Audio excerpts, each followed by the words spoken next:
Olá, seja bem-vindo ao Rio TV Debate. Vamos falar sobre um dos temas mais polêmicos, a maioridade penal. Você é a favor ou contra? Preste atenção nos argumentos dos nossos convidados. A vereadora Marielle Franco, o vereador Jones Moura, o ex-diretor-geral do Degase, Sidney Telles, e o psiquiatra Leonardo Fernandes Meyer. Muito obrigado pela presença de todos vocês, começando com as mulheres, primeiro a vereadora representando a classe feminina. Afinal, o Brasil, ele tem caminhado para essa discussão bem polarizada. O que é melhor para o país? A maioridade penal aos 18 anos ou reduzir para 16? Acho que uma polaridade que não expressa, de fato, o que a sociedade coloca. Acho que, infelizmente, a gente está num tempo das falsas dicotomias, onde a gente não aprofunda nas questões que a sociedade está vivendo. Tem um senso comum, por exemplo, que diz que a redução da maioridade penal cumpre um papel para a sociedade. Acho que o que tem cumprindo um papel negativo para a sociedade é um processo amplo de encarceramento. Então, acho que, respondendo objetivamente, Sérgio, não está colocado no nosso ponto de vista, infelizmente, numa parte da sociedade, a redução da maioridade penal. Acho que isso é uma falsa polêmica. Acho que a gente tem novas formas de pensar a política pública adequada para quem comete crime, delito da área da infância e adolescência. Vereador Jones Moura, a violência em períodos mais graves, como a gente está vivendo, a população se posiciona de forma a dividir essa opinião. Na sua avaliação, a saída está na redução ou não? Eu acredito que sim. Nós vamos precisar debater a questão da redução, sim, da maioridade penal. Nós temos jovens que estão praticando crimes hediondos, que estão praticando crimes diversos, que estão sendo recrutados para praticar esses crimes, e quando a gente fala de redução da maioridade penal, a gente consegue então trazer não só a sociedade, o legislativo e o próprio executivo, e até o judiciário, para discutir e debater melhor esse tema. Se não houvesse essa polêmica da redução da maioridade penal, nós não estaríamos aqui hoje, numa mesa com tanta gente ilustre, para discutir essa matéria.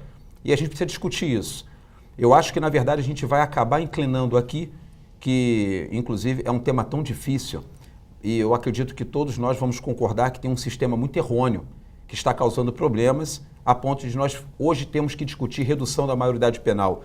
Mas eu vou inclinar para que nós precisamos, sim, punir com mais rigorosidade esses jovens de 17 anos, de 16 anos, e a gente vai precisar discutir isso aí mais à frente durante o debate. Doutor Meyer, um jovem de 16 anos pode ser responsabilizado criminalmente?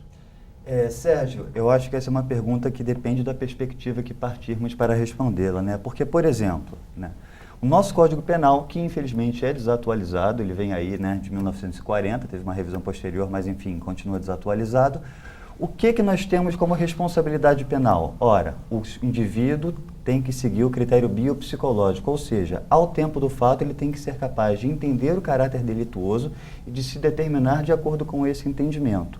Quem não está adscrito ao critério biopsicológico são os menores de 18 anos, ou seja, é o critério cronológico. Tecnicamente, o que eu entendo é que eu posso ter um indivíduo com diagnóstico de transtorno psiquiátrico que tenha uma idade mental, por exemplo, de um adolescente de 16, 15 ou até menos, com 14 anos de idade. E esse indivíduo será responsabilizado penalmente, enquanto que esse adolescente não será. Tecnicamente, o senhor avalia, então, que tem que ser uma decisão individual? Tem que ser uma decisão individual e muito, digamos assim, focada nos elementos cognitivos. Há uma maturidade cognitiva ou não? Porque me parece ser isso que o Código Penal se preocupa quando ele propõe a maioridade penal a partir dos 18 anos. Ou seja, a partir dos 18 anos, em tese, estaria aí um homem médio dotado de sua plenitude cognitiva para apreciar as situações sociais que ele está em jogo. Sidney, você foi diretor de algumas unidades importantes aqui do Rio de Janeiro.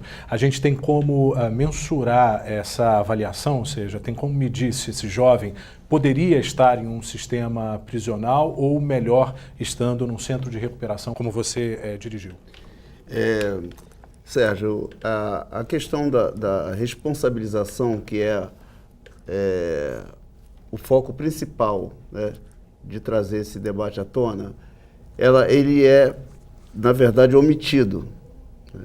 O jovem, o adolescente, a partir de 12 anos, ele já é responsabilizado pela prática do ato infracional.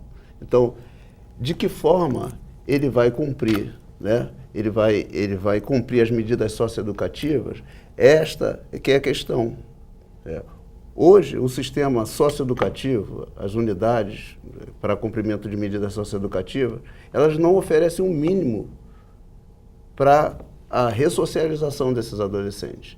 Então, nós estamos reduzindo, né, nós estamos debatendo a redução da maioridade penal com o discurso de que serão criadas unidades adequadas para esses jovens que ainda não atingiram os 18 anos, e não fizemos nada para melhorar as unidades que já atendem esses adolescentes de 12 a 18 anos, né? Que pode se estender, inclusive, até 21 anos. O jovem se recupera no centro que o senhor trabalhou? Não tem condições de se recuperar nas estruturas que nós herdamos da antiga FUNABEM. Se recuperaria no sistema prisional?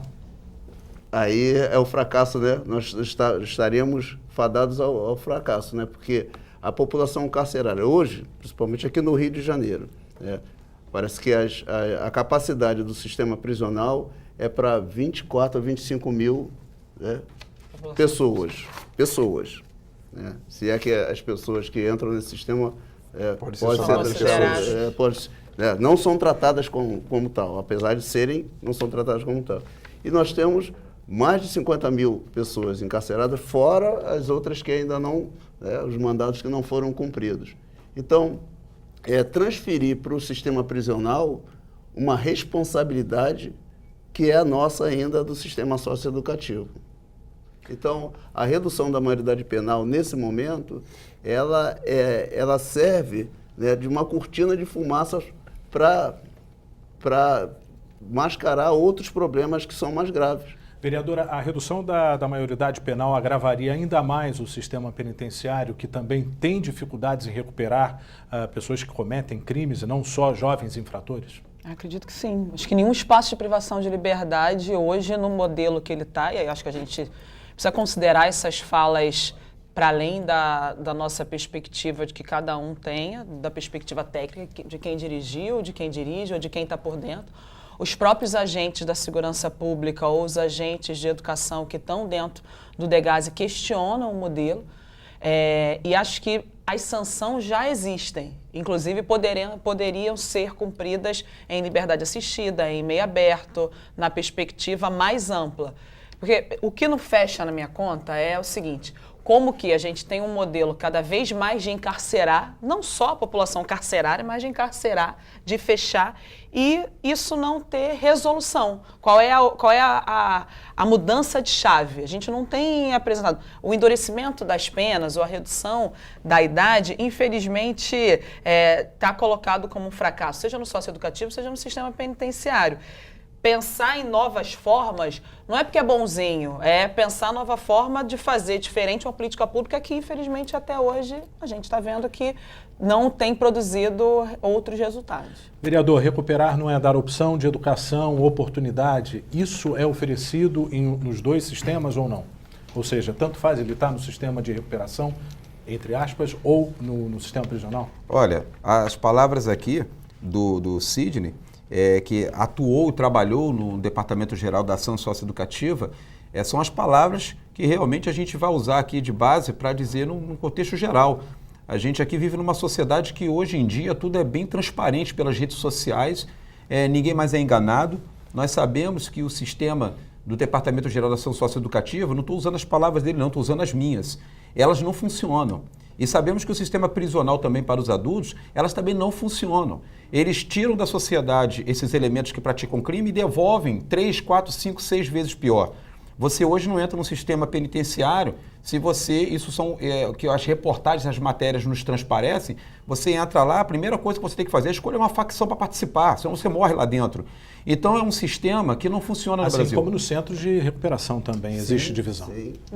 Mesmo interrompendo, desculpa, Johnny, mas mesmo que a pessoa não tenha essa relação direta. Ele precisa estar na relação, porque ele pode, cometer algum tipo de delito e não ser necessariamente ligado a alguma facção. Vão identificar como uma facção a partir da relação geográfica da favela que ele existe. Exato. É isso que a gente vai discutir no próximo bloco, concluindo essa ideia. Vamos para um breve intervalo e voltamos já. Voltamos com o Rio TV Debate sobre a redução da maioridade penal. No bloco anterior, a gente contextualizava de que o centro de recuperação tem aspecto, imagem, só não tem o nome de uma prisão, né? Isso é muito grave, ou seja, esses jovens já enfrentam um sistema prisional e não de recuperação, Sidney? Sim, inclusive tem uma unidade, né, contrariando todas as normas, né, do SINASE, que é o Sistema Nacional de Atendimento Socioeducativo, e o Estatuto da Criança e do Adolescente, que as unidades não podem estar inseridas num complexo prisional. Nós temos aqui no Rio de Janeiro uma unidade chamada Educandário Santo Expedito, que os adolescentes já apelidaram de Bangu Zero. Por quê? Porque ela está inserida no complexo penitenciário de Jericinó.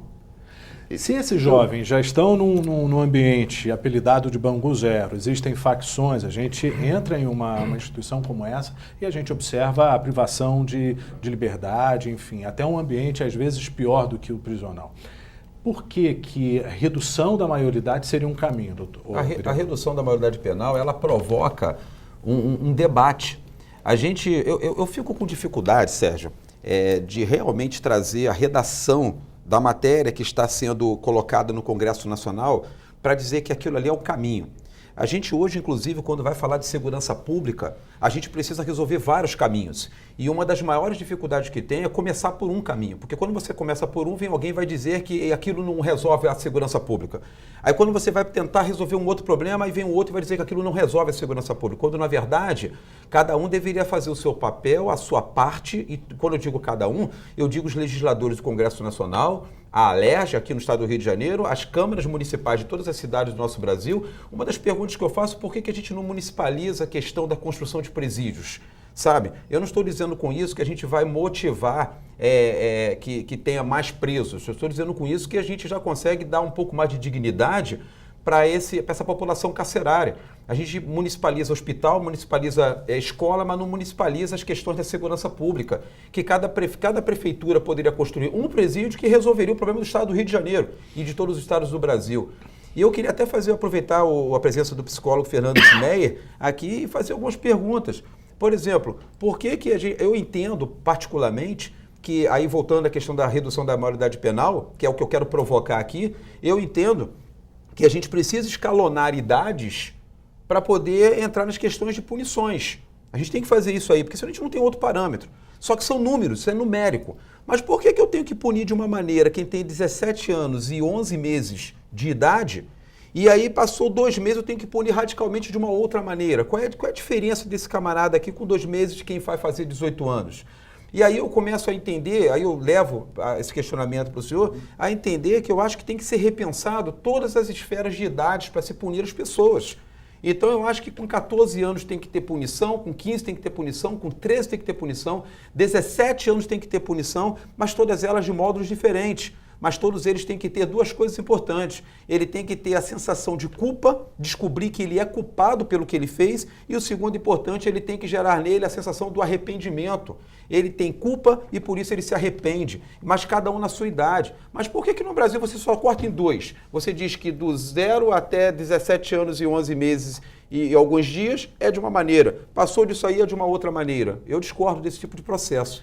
Doutor Meyer, se a gente está a anos-luz da avaliação individualizada, ou seja, isso seria muito para a gente pensar no sistema judiciário. Se a gente tem essa dificuldade de ter uma avaliação individualizada, a gente teria a possibilidade de trabalhar com a palavra punição, que também seria temerosa em relação à criança, ao jovem, ao adolescente? Eu acho complicado a gente utilizar essa palavra punição também, por exemplo, para os menores de idade, ou até mesmo para aqueles considerados inimputáveis, porque nesses 2 extremos, em tese, nós temos aí indivíduos que não conseguem compreender ou apreciar toda a complexidade do ato ilícito que, porventura, pode ter sido praticado. Mas em parte, né? Sim, toda não, mas em parte sim. A verdade, vereador, é que todo caso precisa ser singularizado. Nós não conseguimos falar de uma maneira genérica e abstrata, como uma regra, digamos assim, quem a partir de tal idade teria uma capacidade, uma responsabilidade penal em tese que poderia responder, ou que não teria essa responsabilidade penal. O que eu entendo há uma maturidade cognitiva para esse indivíduo apreciar a situação jurídica que ele provocou, Por exemplo, nos Estados Unidos nós temos um dispositivo que não existe no Brasil, que é o Competence to Trial. O que seria isso em miúdos? Esse indivíduo que cometeu o delito, ele é capaz de apreciar o que é um tribunal, o papel do juiz, o papel do promotor, o papel do defensor, o papel da pena, o que é uma pena. Ele consegue apreciar todos esses elementos? Se ele não consegue contemplar esses elementos, lá o julgamento é suspenso. Eu acho que aqui a gente poderia dar uma outra vertente. Se ele não compreende todos esses elementos, talvez a punição, ou seja, a pena, não seja o mais adequado, mas sim alguma medida socioterapêutica ou socioeducacional que o reinsira. Colocar todo mundo no mesmo saco eu acho muito complicado. E a gente já tem elementos disso no sentido da audiência de custódia, da audiência com a família e o juiz. Acho que esse é um problema que talvez paire na dificuldade do Jones e de uma dificuldade na sociedade, que é, para além dos nossos anseios, para além da nossa vontade, para além do nosso momento, que muitas das vezes coloca que tem que punir e o adolescente já sofre a sanção, tem que tirar da liberdade, ele já é encaminhado e a audiência não é no dia, então ele já tem um não estar com a família por um período. Ele já pode sofrer 7 penalidades. E aí, para além das nossas dificuldades, tem um dado objetivo, independente dessa questão da idade, que realmente eu não entendo como é que a gente ainda fala dos processos de reclusão. Quem mais comete homicídios hoje no Brasil são adultos, não é a infância, não é a criança e adolescente. Não estou dizendo com isso, Jones, eu acho que isso é importante, que a gente não tenha adolescentes que usam faca, adolescentes que vão, o outro que matou, não é isso, porque esses casos e os dados estão colocados. Agora, quem mais faz é o adulto. E o delito, no geral, não é o delito do homicídio, é o delito do furto. E aí eu acho que a gente volta, e não pode ser só figura de retórica, a gente pensar que nesse momento do capital, onde todo mundo quer ter coisas, e essa galera é vista negando tudo, negando escola, negando consumo, negando celular, negando. E aí, esse jovem... e a gente como defensor de direitos humanos, eu como defensora de direitos humanos, olho a prestação de serviço comunitário como um acesso, olho a escola como um acesso. Não estou dizendo que não tenha que ter a sanção, percebe? Mas é só porque se a gente coloca tudo na punição e na sanção, o resultado vai ser gericinóis da vida, e aí a gente... Quando sair, eu tenho falado isso no plenário, já deve ter ouvido em algum momento. Quando sair, vai bater na nossa porta. Nossa sociedade, né, do modo geral. Então, acho que pensar esses trânsitos, acho que é importante. O Sidney tem essa experiência mais de perto, né? O jovem dessa idade tem essa consciência? Não tem essa consciência e assim, o adolescente é um ser em desenvolvimento, como o Dr. Meyer já expôs aqui. Então, se você trabalha a responsabilização, algo que dificilmente é trabalhado com esse adolescente e com os adultos também, é a responsabilização do ato praticado. Né? Como ele pode refletir sobre o ato praticado, né? se ele não entende essa responsabilização. E o Dr. Meyer falou algo assim que é muito interessante a gente observar no sistema socioeducativo. O adolescente, ele chega na internação, pelo menos a experiência que eu tinha, ele chegava na internação sem saber o que ele estava fazendo ali. Sem saber o que ele estava fazendo ali. Teve até uma experiência interessante. O adolescente, a mãe foi acompanhá-lo até a unidade de internação. Quando ele chegou e foi conversar com os técnicos, assistentes sociais, psicólogos, pedagogos, e no final da conversa, os técnicos falaram, agora a senhora pode ir embora que ele vai ficar aqui. Os dois choraram, porque eles não sabiam que ele ia ficar lá.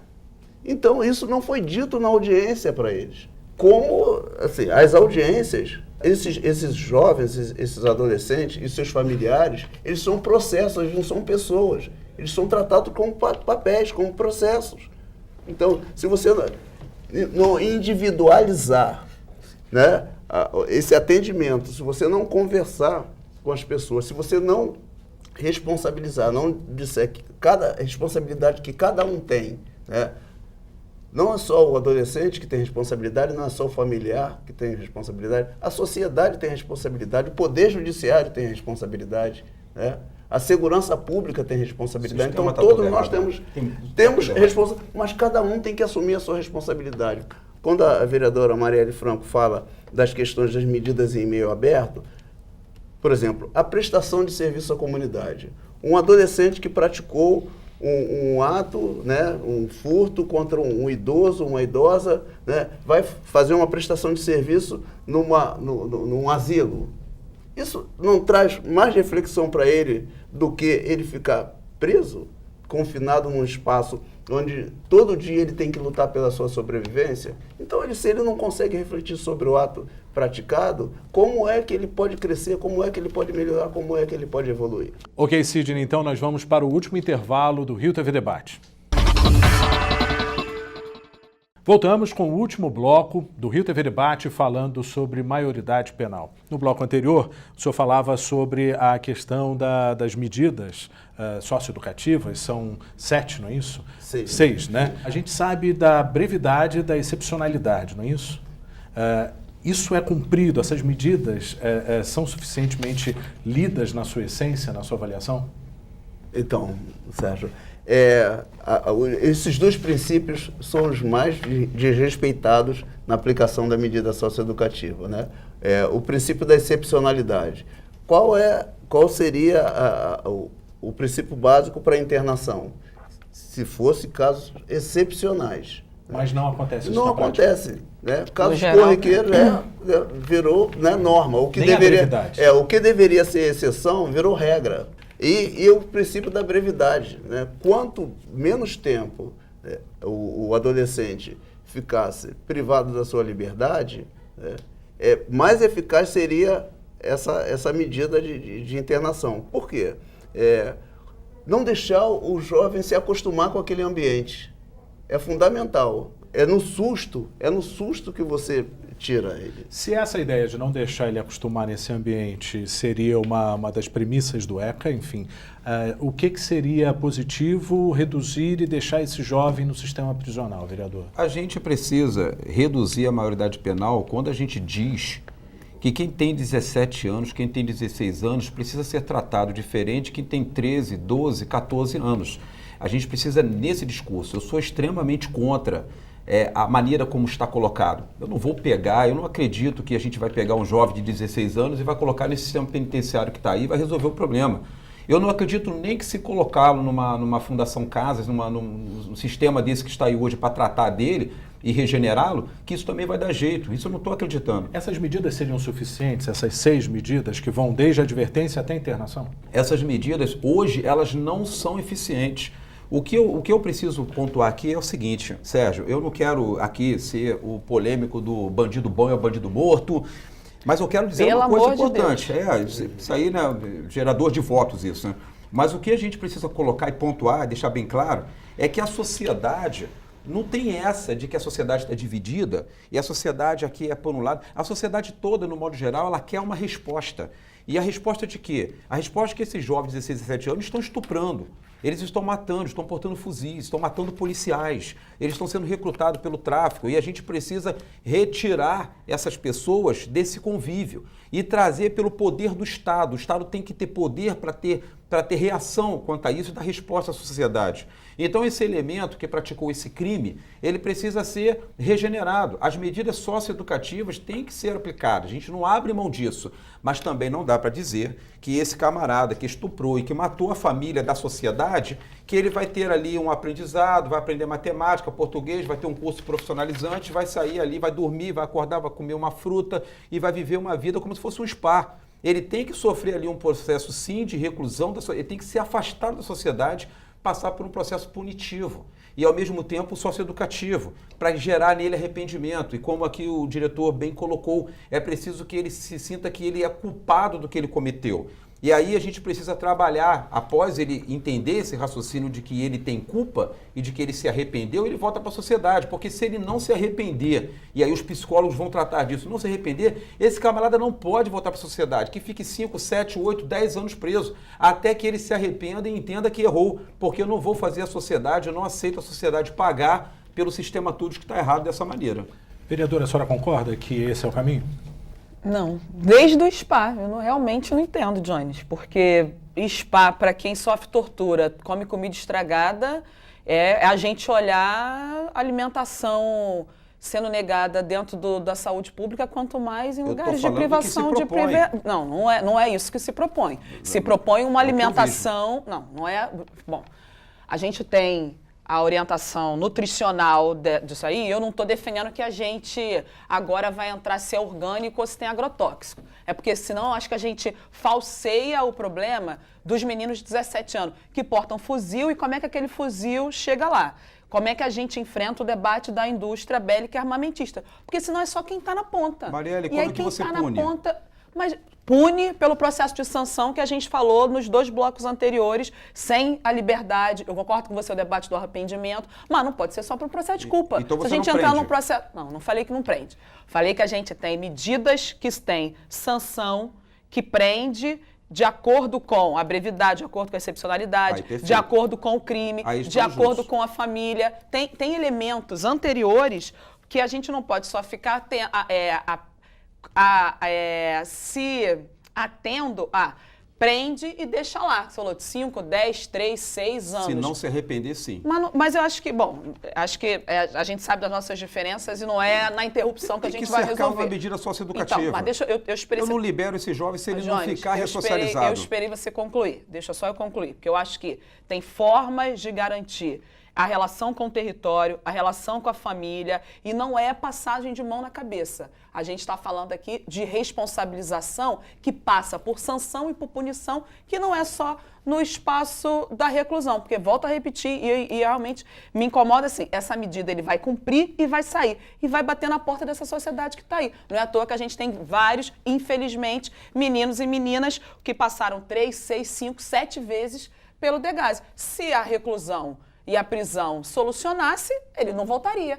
Porque ele sofreu tortura, ele comeu comida podre, ele luta para sobreviver. E ele sai e ainda volta, essa conta na minha cabeça não fecha. Eu acho esse assunto um vespeiro e eu entendo que, assim, até outros elementos que saem do escopo, talvez, inicial do debate da maioridade penal, né, acabam sendo, de um jeito ou de outro, incluídos, né? Eu tenderia a retornar digamos assim, a estabelecer qual é o critério. Me parece que o Código Penal está simplesmente desatualizado, porque só utiliza o critério cronológico para estipular a responsabilidade penal. É só a partir do 18 e depois começa a colocar as exceções. Por que não introduzir elementos... Pelo menos é a perspectiva que a psiquiatria forense, que é da área que eu posso falar, talvez possa acrescentar à matéria, né? Por que não incluir também um elemento psicológico? Por exemplo, se o crime é realizado sobre forte paixão, não vou me recordar agora da termo, né? Emoção, forte paixão, emoção, isso pode ser eventualmente um atenuante. Sobre quais circunstâncias foi cometido tal delito? Esse jovem tinha sua maturidade cognitiva, ele era capaz de compreender a sua ação na sua complexidade. Me parece esse o critério. O desdobramento disso vai ser infinito, né? Aí, se o presídio não recupera, é outra discussão. Se a Fundação Casa, me desculpe se eu estou usando o termo errado. Aqui no Rio de Aqui Janeiro é o Degase. Perdão. O Degase aqui no Rio, se dá conta ou não dá conta, é uma outra questão. Me parece que passa por questões muito fundamentais. Investimento, dinheiro, grana. Muito amplo. Eu sou perito do Heitor Carrilho. Faço lá perícia de responsabilidade penal há pelo menos 4 anos. A nossa agenda já está para depois, no meio do ano que vem. Como é que você vai dar conta dessa demanda? Entende? E não é um assunto fácil, não é uma avaliação fácil. É uma avaliação que precisa ser muito singularizada. Agora, enquanto talvez incluirmos outros elementos, apelos sociais, elementos ideológicos ou da nossa tradição brasileira, eu acho que trazem elementos de confusão ao debate. Retornando, o que nós queremos enquanto sociedade? O que o Código Penal, que inclusive está tramitando no Senado, vai colocar em relação a isso? Porque, por exemplo, ele mantém os mesmos critérios de imputabilidade penal. Pelo menos a consulta última que eu fiz na internet no projeto de lei é essa. O que os vereadores estavam falando, e eu queria pedir a participação do Sidney em relação a essa discussão toda. A sociedade, a cada caso midiático, existe um clamor pela redução. Isso é fato. E uma das discussões é, esse jovem, ele vai ficar 3 anos no sistema de recuperação e ele vai ser libertado. Ele não vai ser punido como deveria. Existe essa palavra punição muito forte dentro do discurso. Você que vivenciou toda essa realidade dentro da instituição, eles já são punidos dentro dessas medidas socioeducativas? Sim.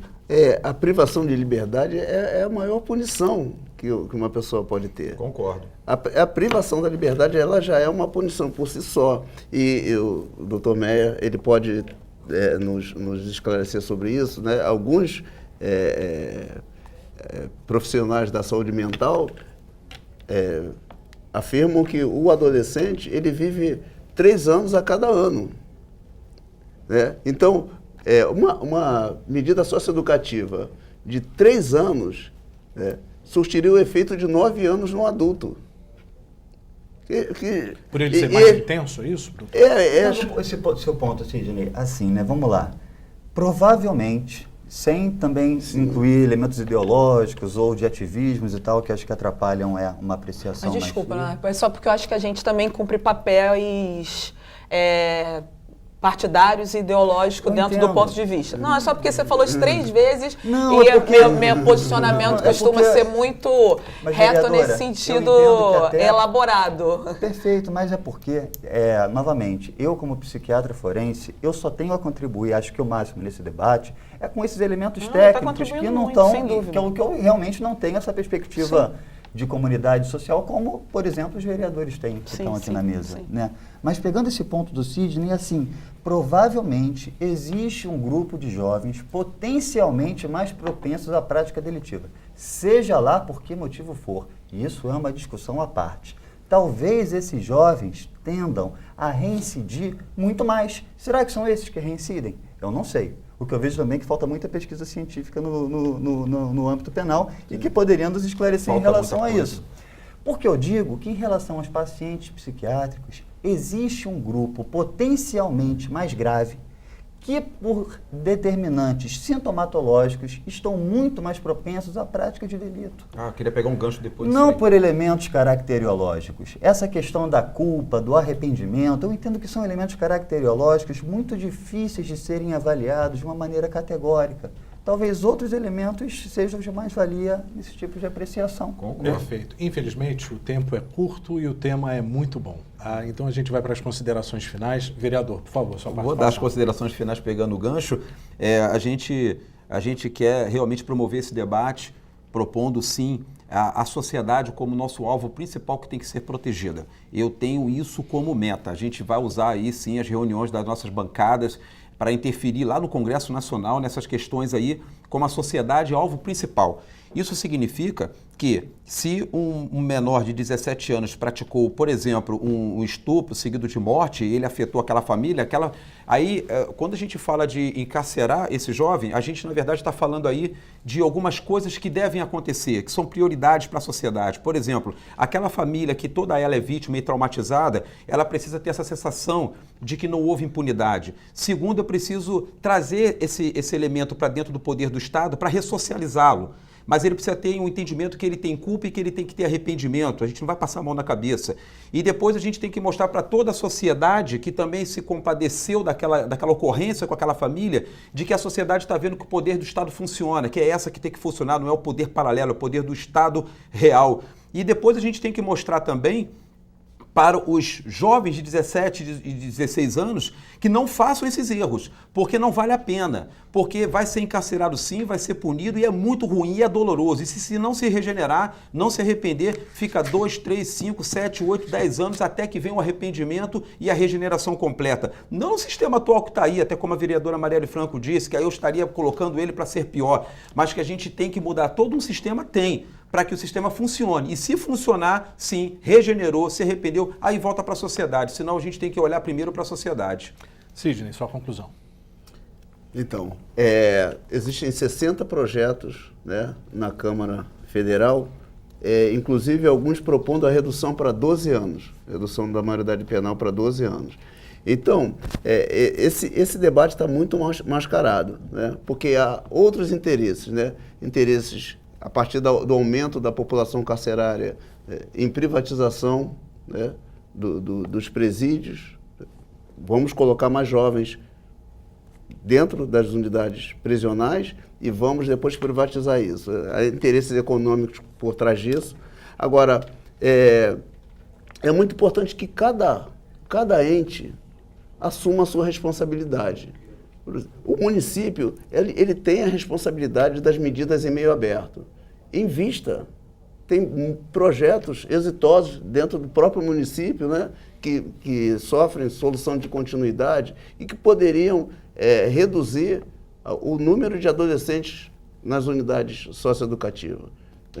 Reduzir consideravelmente. Então, nós né, enquanto sociedade, eu aqui me coloco enquanto sociedade, eu tenho as minhas responsabilidades.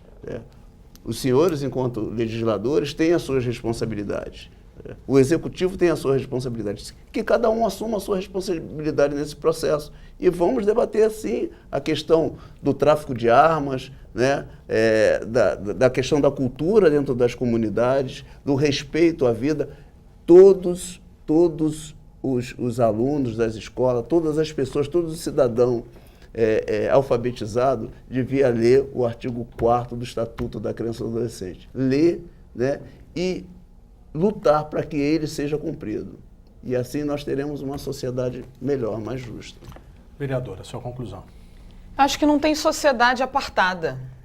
Isso é um processo desigual que não entra na minha cabeça, né? Porque falta tanta coisa que eu tiro ainda mais. E outra coisa, não trabalho com sensação, trabalho com dados. Acho que tem e nem com erros, acho que tem uma não oportunidade e viabilidade para um monte de adolescentes do que está colocado aí. Por isso que a gente fala, e não é só jargão, de mais escolas e menos cadeia. Tem uma possibilidade real se essas pessoas tiverem alternativa. Se a sociedade somos nós, não tem ninguém apartado, não tem alguém que está a priori à frente a ser melhor ou menor defendido, porque aí eu penso que a velhinha da Praça Sans Penha é a que tem que ser hoje mais segura do que o menino de rua de lá. Enfim, essa hierarquização, e olha que eu moro, vivo na Zona Norte, sei o que é a Praça Sans Penha, o que as pessoas clamam.